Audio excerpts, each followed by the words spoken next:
Babaklas ka! Pakot na kaya!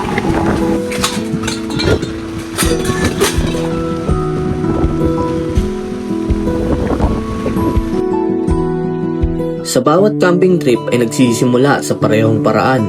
Naghahanap ng maayos na pwesto, itatayo ang tent at gagawin pansamantalang tahanan ang isang maliit na bahagi ng kalikasan. Simple lang ang prosesong ito, pero dito nagsisimula ang bawat kwento. Minsan tahimik, minsan puno ng sorpresa. At iyon ang isa sa mga dahilan kung bakit hindi ako nagsasawang bumalik sa kalikasan. Kapag nasa bundok ka, parang bumabagal ang oras. Wala kang iniisip na traffic, trabaho, o kaya mga problema sa araw-araw. Ang mahalaga lang ay ang sandaling naroon ka at ang katahimikang ibinibigay ng paligid.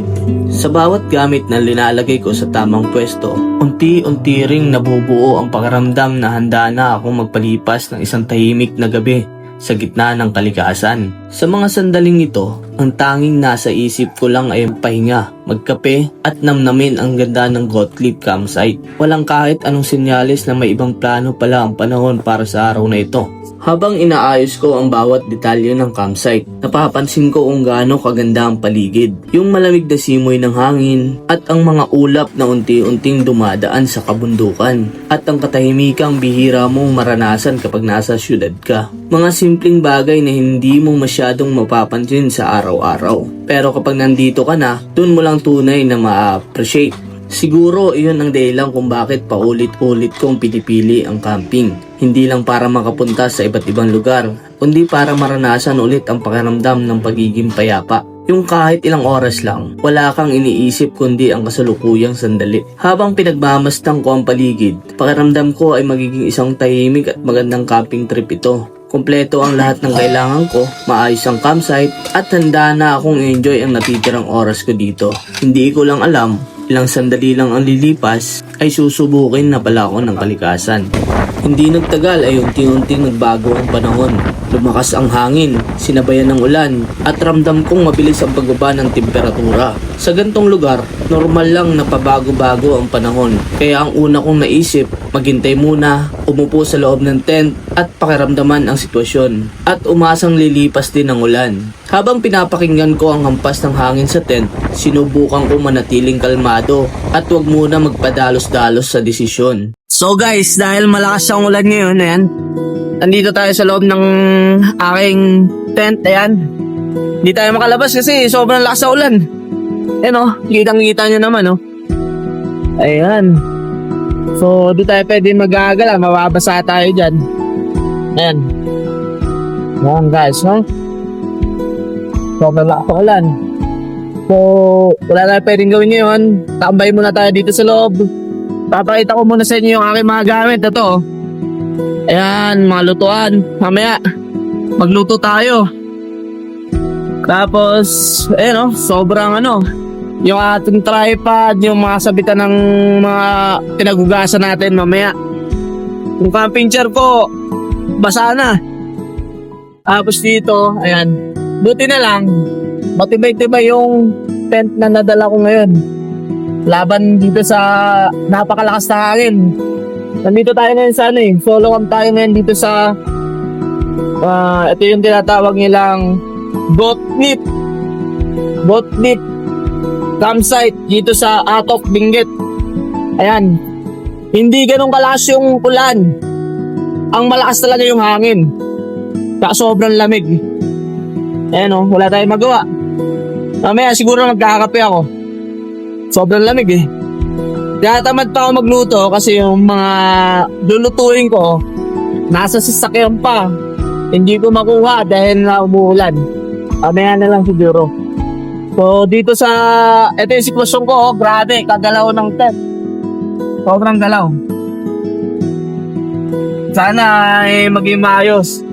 Kasi hanggang bukas pa ako dito. At solo camp ako rito guys.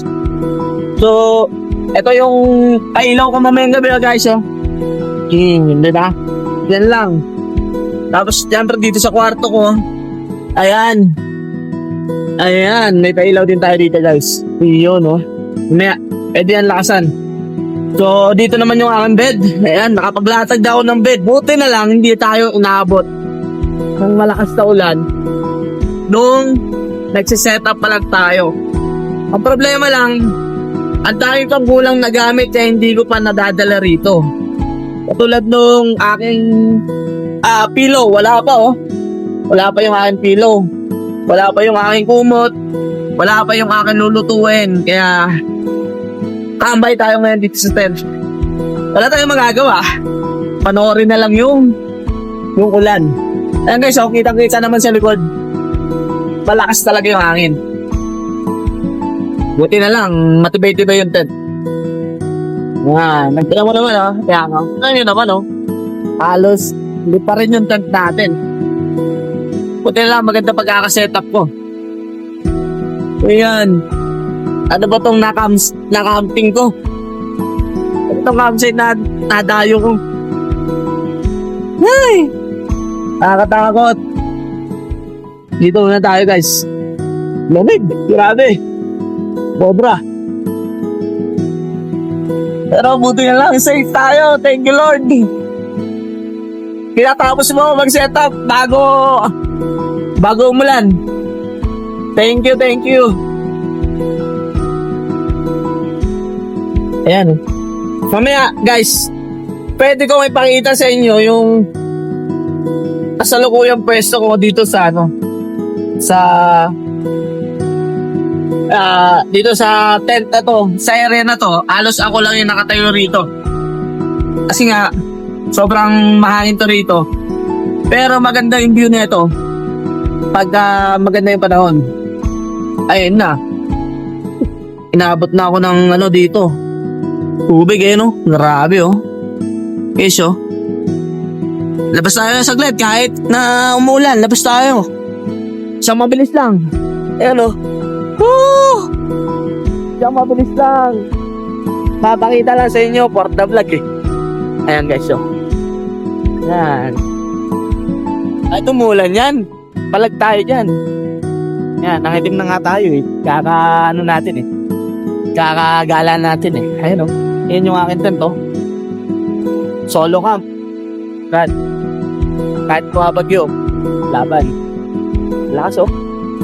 Ito yun naman oh. Yun oh. Teka, buksan natin to para yung hangin ilalabas-pasok. Uy, wala palang bukasin to rito. Woo! Oh, pasok na tayo. Baka naman lagdatin na tayo yan. Okay na yan. Yun lang. Okay na. Sana mamaya maganda na yung panahon, diba? Woo! Lamig. Good luck. Ayan guys, oh. Samahan nyo ako sa mga camping na gagawin natin. Sa mga adventure. Kung may alam kayo na magandang campsite, puntahan natin yan. Yun lang. Thank you. Habang palakas ng palakas ang ulan at hangin, naisip ko na wala rin naman magbabago kung magpapanik ako. Kaya imbis na manatili sa loob ng tent, lumabas ako at pinili kong namnamin ang ganda ng tanawin. Guys, dahil nandito tayo ngayon sa camping, kahit na masama yung panahon, hindi natin susulitin to. Pwedeng masama lang panahon, isusuko na tayo. Siyempre, sulitin natin yan. Hindi pala lahat ng magagandang alaala ay nanggagaling sa perpektong panahon. Minsan, doon pa natin mas naaalala ang isang lugar kapag sinubok tayo nito. At sa kabila ng ulan at malalakas na hangin, may katahimikan pa rin akong naramdaman habang nakaupo rito. Habang lumalakas ang ulan at hangin, unti-unti ko namang nakita na bumibigay na ang tent.